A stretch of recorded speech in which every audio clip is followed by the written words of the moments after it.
نہ جانے مسائل تو علماء سے پوچھیں، یہ حکم مبین ہم کو رب سے ملا ہے، ہم کو رب سے ملا ہے، ہم کو رب سے ملا ہے۔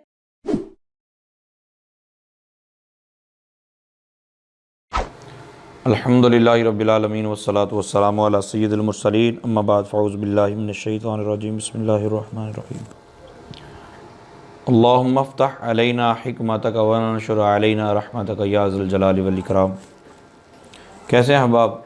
آپ حروف اصلیہ اور حروف زائدہ کا طریقہ تو پہچان ہی چکے ہیں، آپ نے غور و فکر کیا ہوگا، کچھ آپ کو سمجھ آ گئی ہوگی۔ تو کچھ سمجھ آنے کا مطلب یہ ہے کہ 10% بھی اگر آپ کو سمجھ آ گئی تو سمجھیں اور مان لیں کہ آپ کو بات سمجھ آنا شروع ہو گئی۔ تو آج ہم سبق نمبر 4 پڑھیں گے۔ ہم نے پڑھا تھا کہ تعداد حروف کے اعتبار سے جب کلمہ کی تقسیم کرتے ہیں تو اس کی 6 قسمیں ہوتی ہیں، اور 6 کو ہی ان اقسام کو 6 اقسام کہتے ہیں۔ مثال کے طور پر حروف اصلیہ اور حروف زائدہ کے اعتبار سے کلمہ کی 6 اقسام سبق نمبر 4 میں بیان کرتے ہیں۔ نمبر 1 ہم نے پیچھے کہا تھا فا عین اور 1 لام، فا عین اور 2 لام، فا عین اور 3 لام، یہ حروف اصلیہ ہیں۔ فا عین اور 1 لام ہوگا تو 3 کو کہتے ہیں ثلاثی، 3 حرف والے کو ثلاثی کہتے ہیں۔ فا عین اور 2 لام تو 4 ہو گئے تو اس کو رباعی کہتے ہیں۔ فا عین اور 3 لام اس کو کہتے ہیں خماسی۔ اب آپ نے یہ اور کرنا ہے کہ ثلاثی کی 2 قسمیں ہیں، رباعی کی بھی 2 قسمیں، خماسی کی بھی 2 قسمیں۔ بعض اوقات یوں ہوتا ہے کہ جو حروف اصلیہ ہوتے ہیں وہی موجود ہوتے ہیں، ایکسٹرا کوئی وہ ساتھ نہیں آنے دیتے، خالص ہوتا ہے، سونا خالص ہوتا ہے، بعض اوقات ملاوٹ بھی ساتھ شامل ہوتی ہے۔ تو جو محض خالص ہوں گے یعنی حروف اصلیہ ہی ہوں گے ان کو کہیں گے مجرد۔ کیا کہیں گے؟ مجرد۔ تو پھر مجرد کی 3 قسمیں ہو جائیں گی، یعنی ثلاثی، رباعی، خماسی کی ایک قسم مجرد بھی ہو جائے گی۔ اور جس کے اندر کوئی حروف اصلیہ کے علاوہ حرف زائد ہوگا اس کو مزید فی کہیں گے۔ تو مطلب یہ ہوا کہ ثلاثی، رباعی، خماسی میں سے ہر ایک کی 2 قسمیں ہو گئی، ثلاثی مجرد، ثلاثی مزید فی، رباعی مجرد، رباعی مزید فی، خماسی مجرد، خماسی مزید فی۔ انہی 6 اقسام کو 6 اقسام کہتے ہیں۔ تنبیہ کہتے ہیں اگر کلمہ میں حروف اصلیہ 3 ہوں تو اس کلمہ کو ثلاثی، 4 ہوں تو رباعی اور 5 ہوں تو خماسی کہتے ہیں، یہ آپ کو پہلے عرض کر چکا ہوں۔ پھر اگر ان حروف اصلیہ کے ساتھ کوئی کلمہ میں کوئی حرف بھی زائد ہو، کوئی حرف زائد بھی ہو تو اسے مزید فی، اور اگر نہ ہو تو اسے مجرد کہا جاتا ہے، یہ بھی آپ پڑھ چکے ہیں۔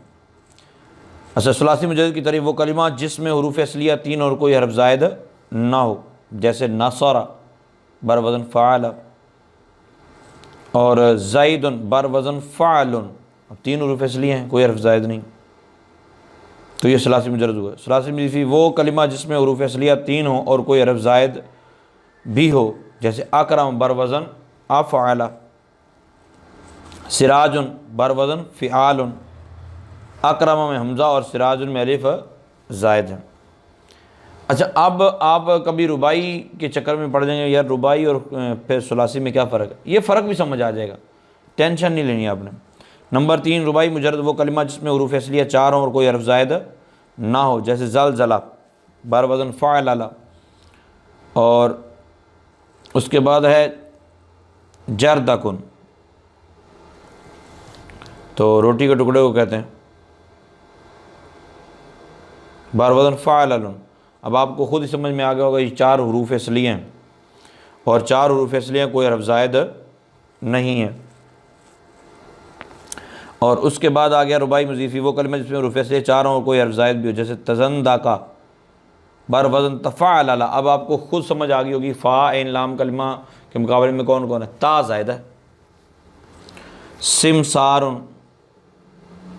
بر وزن فعلال، فا کے مقابلے میں سین آ گیا، عین کے مقابلے میں میم آ گیا، پھر لام کلمہ کے مقابلے میں سین آ گیا، پھر لام کلمہ کے مقابلے میں را آ گیا، تو زائد کون سا ہوا؟ الف، زیادہ وہی حروف زائد میں سے۔ خماسی مجرد وہ کلمہ جس میں حروف اصلیہ 5 اور کوئی حرف زائد نہ ہو، جیسے جہ مارش بر وزن فعلال، اور خماسی مزید فی وہ کلمہ جس میں حروف اصلیہ 5 اور کوئی حرف زائد بھی ہو، جیسے خندریس پر وزن فعللیل، تو اس میں یا زائد ہے۔ اب پھر انہوں نے فائدے میں ایک چیز بتائی، میں نے پہلے بھی عرض کی تھی کہ خماسی مجرد اور مزید فی صرف اسماء ہوتے ہیں، افعال نہیں، افعال صرف ثلاثی اور رباعی ہوتے ہیں۔ تنبیہ میں ایک بات بڑی زبردست بتا رہے ہیں، اگر فعل ماضی کا صیغہ واحد مذکر غائب مجرد ہو تو اس سے مشتق ہونے والے تمام افعال و اسماء بھی مجرد ہی کہلائیں گے، اگرچہ ان میں زائد حرف بھی آ رہے ہوں، اور اگر مزید فی ہو تو وہ مزید فی کہلائیں گے۔ اب مثال دی ہے نا، جیسے داربہ ثلاثی مجرد، داربہ ثلاثی مجرد ہے، یہ میں نے پہلے بھی بتایا تھا آپ کو، داربہ ثلاثی مجرد ہے۔ اب یضرب اس سے بن گیا تو یضرب 4 حرف ہو گئے، داربن، ٹھیک ہے، یہ بھی 4 حرف ہو گئے، لیکن یہ ثلاثی مجرد ہی رہے گا، کیوں؟ کیونکہ یہ جس سے بنا ہے، جو اس کی واضح کا واحد مذکر غائب کا صیغہ ہے، اسی سے آگے نسل چلنی۔ اور اسی طرح کہتے ہیں کہ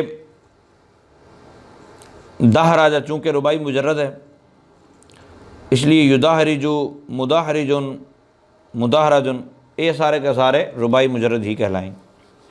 اسی طرح آپ باقی کو اندازہ لگا سکتے ہیں۔ اور صفحہ نمبر 9 پہ مثال مشق دی ہے اور سوالات ہیں۔ ثلاثی، رباعی اور خماسی کسے کہتے ہیں، یہ آپ کو پتہ چل گیا ہوگا۔ 6 اقسام کسے کہتے ہیں، 6 اقسام میں سے ہر ایک کی تعریف مع امثلہ بیان کریں، سن چکے ہیں آپ۔ کیا افعال بھی خماسی ہوتے ہیں؟ نہیں ہوتے جی، سمپل سی بات۔ اللہ تعالیٰ عمل کی توفیق عطا فرمائے، جو ہم سیکھیں اس پر، اور ہم سب کے حال پر کرم فرمائے۔